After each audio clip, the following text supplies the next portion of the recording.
As we start part 5, I should say something. Even though these 7 dungeons rank the best out of the 4 of us, they still have every right to be praised and criticized as the next dungeon by the next Zelda player. To prove this, at least 1 out of the 4 of us still panned each dungeon in this part. Meaning, sorry guys, no dungeon is perfect for everyone, and that's a fact. And the sand ship is no exception.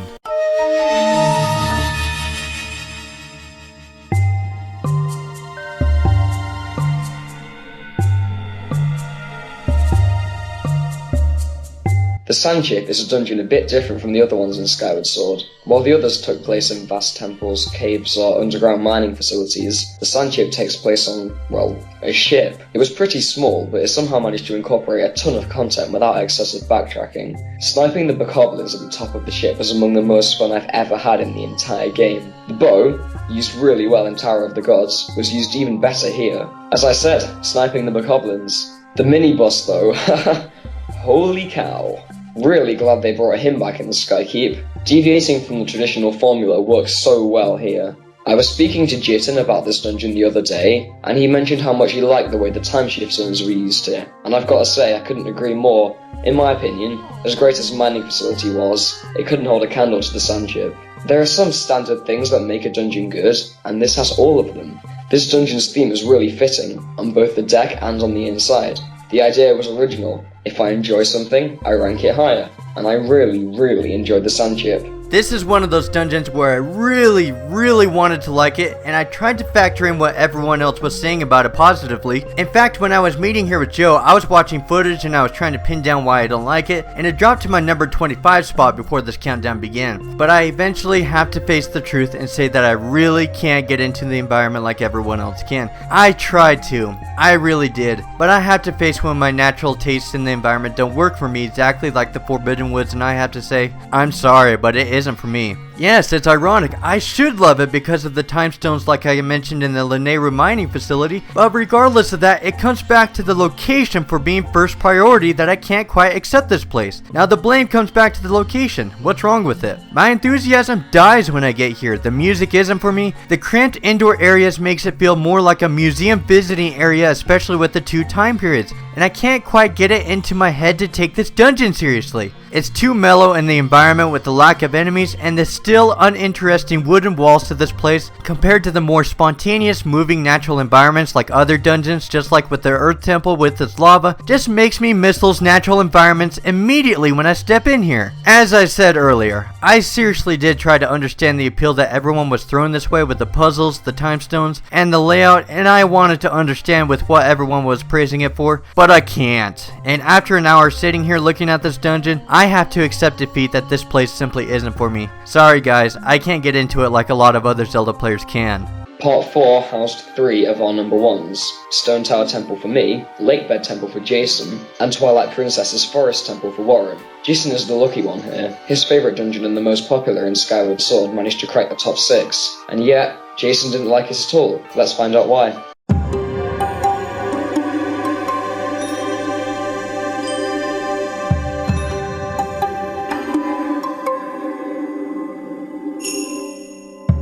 What is it with popular dungeons not working out for me with environments? But thankfully my input didn't pull it down too far between the 4 of us if the other 3 thought it was fantastic. But I still have to explain myself. I'm sorry everyone, I'm the type to be honest rather than lie to stay with the popular crowd, and I'd rather take dislikes rather than lying to you. Some might want me to lie so that haters can get their satisfaction high in me praising it, and magically wanting every opinion of mine to reflect theirs when they click on videos like these, but I'm not that guy. And regardless of how popular a dungeon can get, it'll still not be for some Zelda players whether you think so or not. It's how the world of natural tastes run, and it isn't governed by popularity. What's important is that I explain myself properly. So, the Ancient Cistern. I can understand why a peaceful dungeon can appeal to a Zelda player. Zelda is hands down a beautiful game when it wants to be, and this is no exception. The Ancient Cistern's peaceful music, peaceful atmosphere, and the basement of the dungeon will speak volumes for many to make this special for Zelda players. However, to me, a peaceful dungeon is not a synonym for automatically passing as a great dungeon like the majority, and thankfully this is actually the easier part to explain next. I am an adventurer in the Zelda series over being a Zelda player that focuses on aesthetics. Now, let me explain what I mean before I sound condescending. Look at my top temples: Lakebed Temple from Twilight Princess, Jabu Jabu's Belly from Oracle of Ages, which is the hardest dungeon in the series, the entirety of Zelda 2.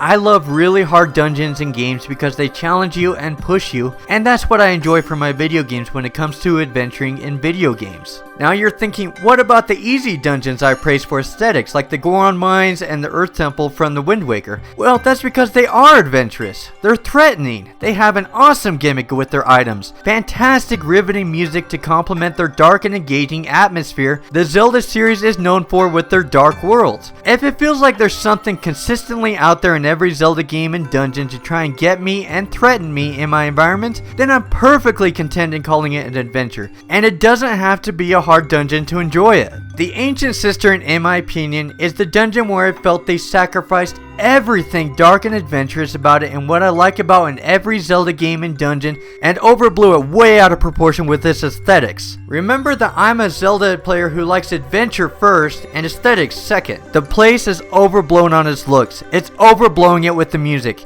It's overblowing it with the cute green lily pads. It's overblowing it with the lame whip they stole from the game before, that is Spear Tracks. They're overblowing it with the basement of the dungeon that changes nothing about the gameplay mechanics like other dungeons have, with only its paint job to stand it out. This is like taking a casual looking dungeon the entire Zelda series is known for and putting a suit and tie on it. It looks unnatural in its placing, and it's extremely awkward to my taste for a series focused entirely on dark and threatening stories and environments. You can say it looks great and that it's innovating the water temple and removing the hard puzzles that makes it tough and challenging and making it more beautiful and easier, and a peaceful and easy dungeons are your big Zelda adventure.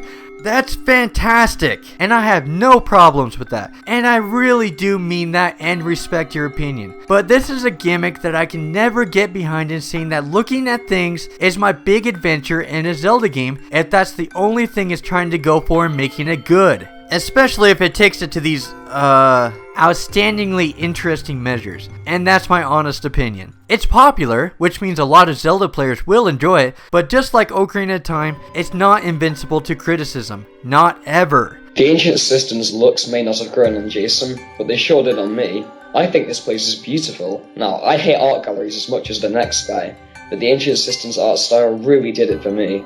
Maybe it was the bright colours, maybe it was the contrast with the dark basement. I don't know what made me like this dungeon's looks, but I do know what made me like the dungeon itself. The fitting, ambietic music, the original item, and, most of all, the wonderful connection between heaven and hell, the top floors and the bottom floors. What seemed to tie it all together was that brilliant moment when you used the feet from the top floor to crush the bokoblins on the bottom floor. It really established that connection and got you totally pumped for what would turn out to be my favourite Zelda boss of all time. Before we move on to number 5, let me just say something about Skyward Sword. A lot of you already know this, but it's actually my all-time favourite Zelda game. The linearity and supposed lack of side quests never bothered me a great deal. The motion controls always worked for me. Fi ended up being a great source of humour with her failure to understand emotions, and the apparent Song of Hero padding was done far worse in Twilight Princess and Wind Waker by means of the Tears of Light and the Triforce quest. And that's not even getting into what the game does right. The dungeon design was the most original of any Zelda in my opinion. The orchestral music was wonderful, the game's art style was gorgeous for me, and the game just seemed so welcoming and homely. Walking around Skyloft, it just gave me a feeling that no other game does. If you hate it, that's fine by me, but I love Skyward Sword, and the Ancient Cistern is one of the reasons why.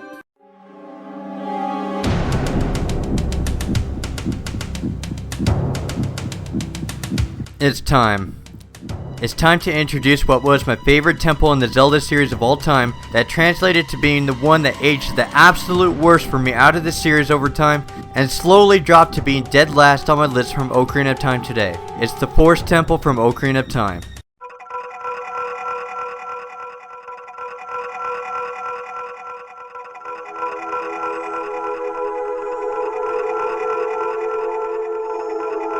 I guess you haven't had the luck of the draw this time, Jason. It's another one you're not a huge fan of. It seems to be on Jitter's good side though, putting it in 2nd place. The Forest Temple is certainly one of the most popular in the series, and in my opinion, a lot of that praise is well deserved. First off, the atmosphere.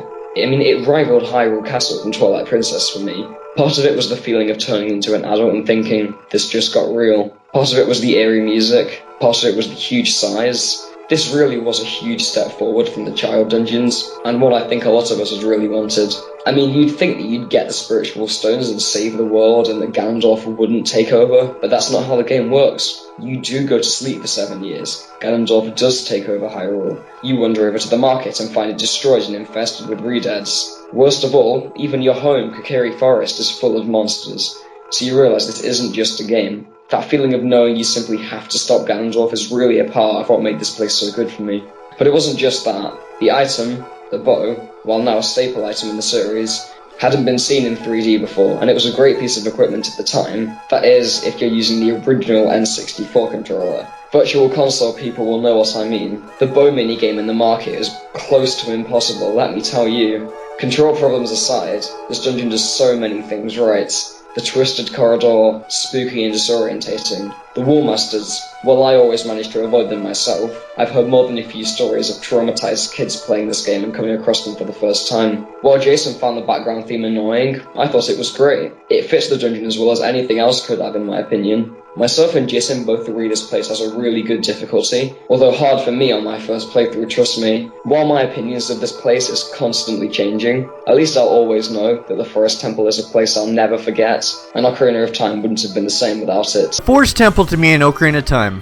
Where do I start? At first when I picked up Ocarina of Time, I loved it to death as everyone did. Loved the 4 ghost concept, loved the twist in the hallway when it came to the eye, and had a few gimmicks for it like the ceiling coming down. Now when did I start to decline? I had the perfect way to explain that. A YouTube commentator named A Second Caesar usually likes to belittle my unpopular opinions from time to time. Nothing new or exciting, happens about 3 times a week from YouTubers watching my videos. When he was watching my segment with Warren discussing about the Fire Temple, he left this comment. So you hate the temple because you played it 9 times. Wouldn't you hate any challenging dungeon after you play it 9 times? And left it with his trademark LOL statement he likes to leave at the end of his comments. It's a fair question. If you do play Ocarina of Time around 10 times, wouldn't it rot your brain out of every dungeon? Well, this is the response I left him that fits it perfectly to why I don't like the Forest Temple. After you do something over and over again, things are naturally going to work for some people and some things won't, regardless of what the popular opinions say. For example, if I do a roller coaster ride which resembles the Forest Temple, it'll be fun for the first few times, but over time, regardless of what other people say, even if it comes to popular opinion, it could bore me or it simply won't. It'll come to whether I enjoy roller coasters over and over again. Me, I'm more of a water park person resembling the Fire Temple, so I wouldn't mind doing that ride 20 times over because I enjoy much more consistently while the majority enjoy the roller coaster rides. It's the golden rule of being an individual, and popular opinion has no say in what I'll enjoy doing overall. Sorry, it's the way it is.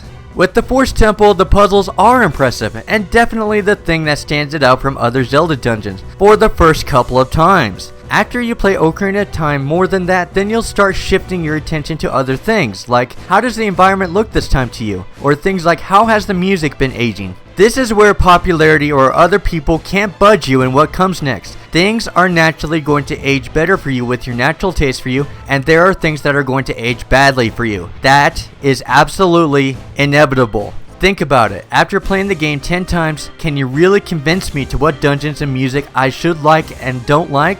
I think it's pretty stinking darn set in stone at this point in my Zelda career, with Ocarina of Time with what I'm going to like and hate from it in the long run. So yes, the Forest Temple is my dungeon that's aged the worst for me out of the entire series, and there's nothing I can do to change that. I can't tell my ears to start liking or hating different types of music, or I can't tell my eyes what I'm going to like and hate from my environment. Taste and gaming is something that'll run its natural course in the short run and in the long run. I know some people think they have this magical influence in their voice or words to change tastes in what other people like or hate in gaming, but it's impossible. Think about it. Are you going to convince someone who doesn't enjoy Call of Duty to start playing Call of Duty? I don't think so. It's not a crime if he isn't a fan of it, it's just something that was simply meant to be. Are you going to convince me to like mustard, which I despise? I think that's a 100% no-no, because it was meant to be. Do I think the Forest Temple is awesome?